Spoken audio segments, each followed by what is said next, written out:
guys, welcome to the first ever episode of my podcast, Shower Thoughts.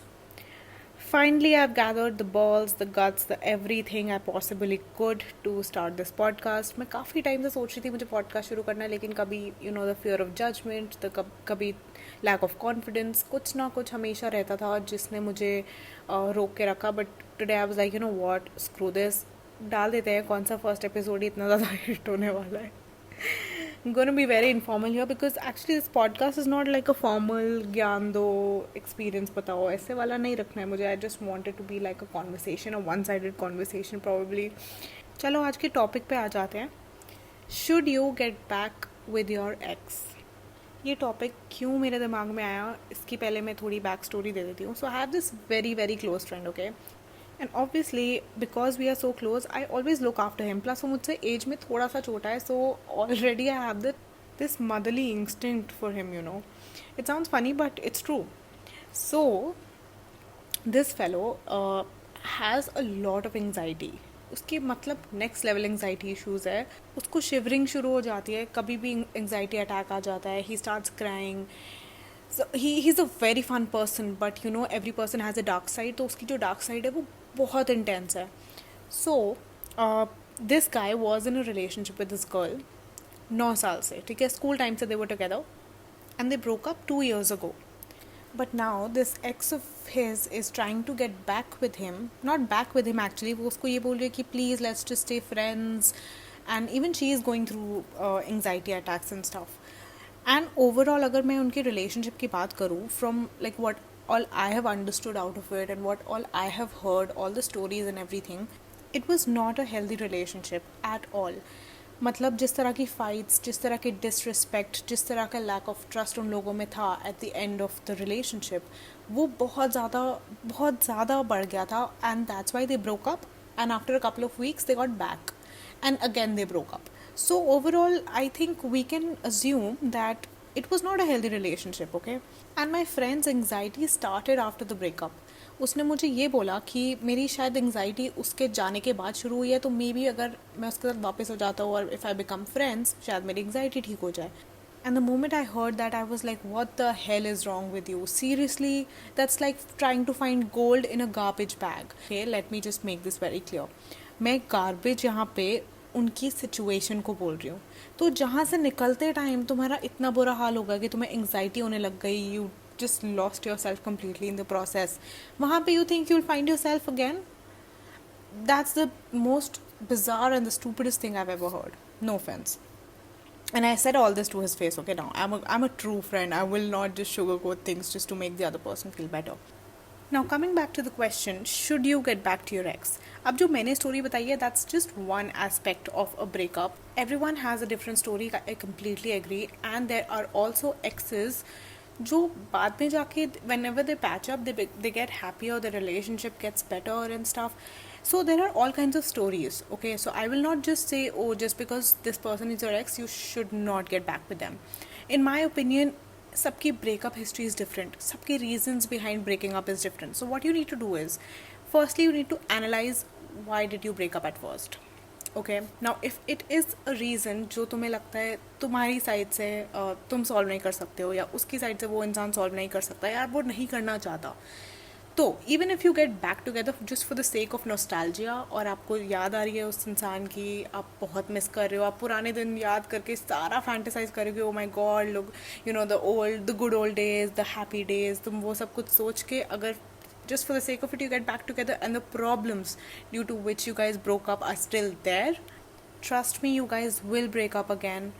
So what you need to do in that case is, firstly you need to make sure that तुम जिस XYZ reason की वजह से अलग हुए थे, that's sorted out.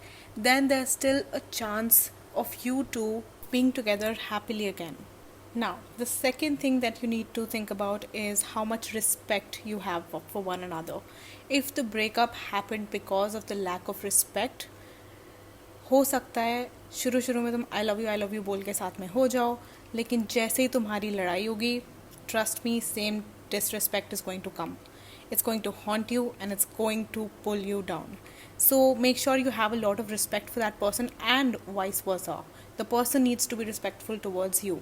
प्यार हल्का सा कम हो, बट रिस्पेक्ट अच्छी खासी हो तो you both would know how to treat one another, और तुम एक दूसरे को उतना इंटेंसिटी से हर्ट नहीं करोगे जितना you guys do when you don't have respect for one another.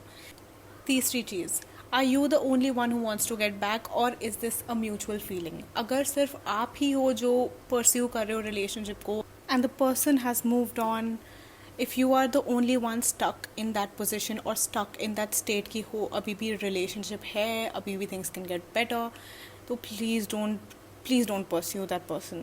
Please अपने self respect की धज्जियाँ मत उड़ाओ. Please respect yourself enough to know that you deserve better. I know ये बहुत लोग बोलते हैं, ये हमने बहुत जगह सुना है that you should always respect yourself, you should know what you deserve and you deserve better. But it is true. Sooner or later you will realize this. जब आपको लगेगा कि you have become a punching bag for the other person और the other person is highly disrespectful towards you, या वो आपको बिल्कुल भाव नहीं दे रहा है, आप बस उनके डोरमैट बने हुए हो, तब आपको एक ना एक पॉइंट पे ये ज़रूर रियलाइज़ होगा that you are the reason why that person is treating you like shit.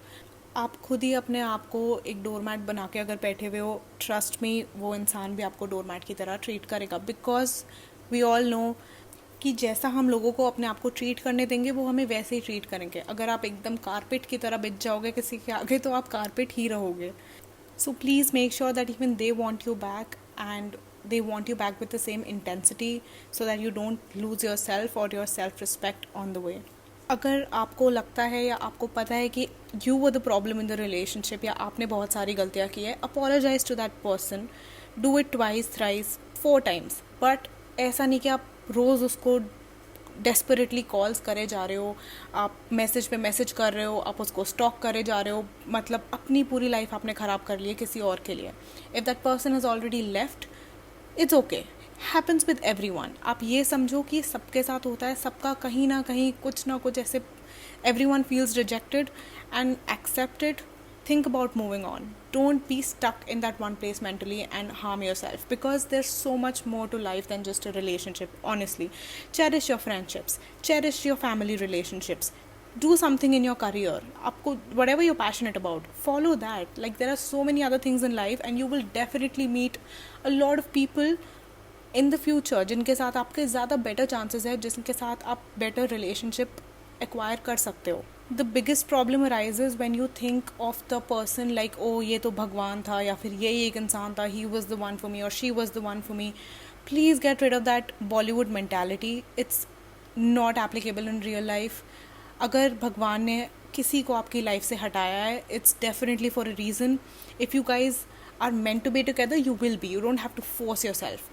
Of course, as I said, if you've made a mistake, say sorry for it. Genuinely try to fix the problem, see what you can do. अपनी side से give your best for a certain period of time. Let that be a week or 2 weeks. But उससे ज़्यादा don't run after a relationship. अगर शादी जैसी कोई serious चीज़ है, I definitely understand you need to give it a lot more time, a lot more efforts. Families are involved, you know, things are serious. But when it comes to just a girlfriend-boyfriend वाला relationship, please make sure that you don't put your self-respect below that person, right? And also have some faith in destiny, have some faith in your life and in God.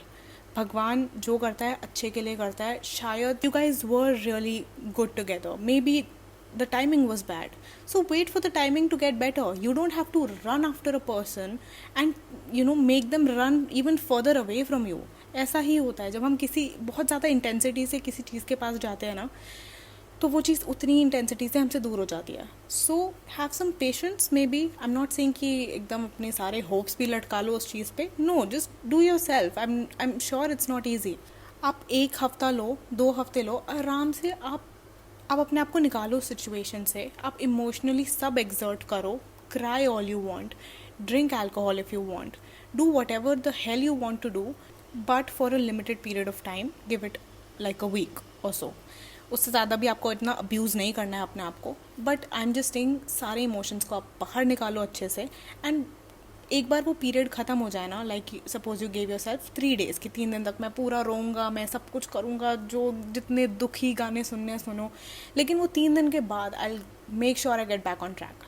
So do that. Work out, eat well, sleep well, पानी पियो खूब सारा, spend time with people you actually enjoy, spend time with your friends. But ये मत सोचो कि वो बस ये एक्स ही मेरा एक प्रोजेक्ट है जो मुझे चाहिए वापस. क्योंकि काफ़ी बार ना it's not even love, you know, it's the ego कि ओह इसने मुझे कैसे छोड़ दिया, या ये ख़त्म कैसे हो गया, या ये मेरे बिना खुश कैसे है. काफ़ी बार हम उस ईगो में भी रह जाते हैं, which is really unhealthy for you.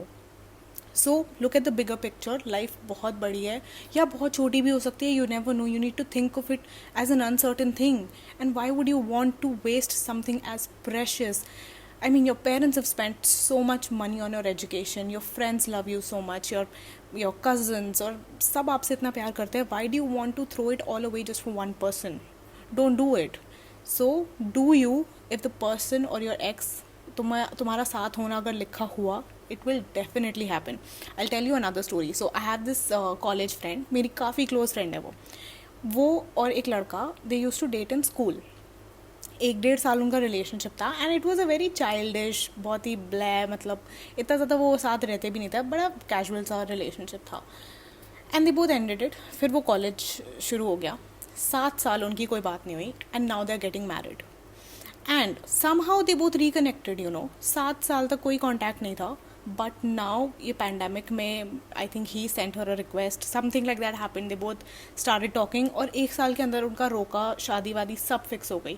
So that's what I mean when I say that destiny पे बिलीव करो, फेथ रखो. जिनको साथ होना होता है वो हो जाते हैं, बट अपनी सारी होप्स भी उस पर मत रखो. मेरी जो फ्रेंड है वो, उसने तो पूरा माइंड बनाया हुआ था कि उसकी अरेंज्ड मैरिज होगी, ऑनेस्टली.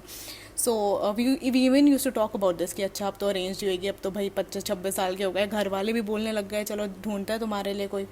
तो we use to like joke about this and see what happened with her. Like ultimately she found what she was looking for. So please have some faith in the universe. जो होता है अच्छे के लिए होता है. You don't need to overthink about this. Go work, earn money, do things that will actually impact your life in a good way, your parents' life in a good way. Think about the people that actually invested in you, you know, financially, emotionally, जिन्होंने अभी तक आपका साथ नहीं छोड़ा है, उनके बारे में सोचो. And just focus on yourself and leave everything to God. Stay happy, don't worry, everything's going to be all right. जब भी हम कोई अपनी addiction छोड़ते हैं, चाहे वो alcohol, tobacco, कुछ भी हो, the first few weeks, like I would say the first 2 weeks are the hardest, right? So आपको इसी तरह से एक इंसान की addiction the, I get it, it won't be easy, but then think about the broader picture. Please take care of the situation smartly and respect yourself first, always. I hope you guys enjoyed this podcast और आपको कुछ ना कुछ सीखने को मिला होगा या कुछ एक नया पर्सपेक्टिव मिला होगा, और आपकी किसी ना किसी तरह 1% 2% भी अगर हेल्प हो जाती है, I would be more than happy. So thank you so much for listening guys, and I will be back again soon.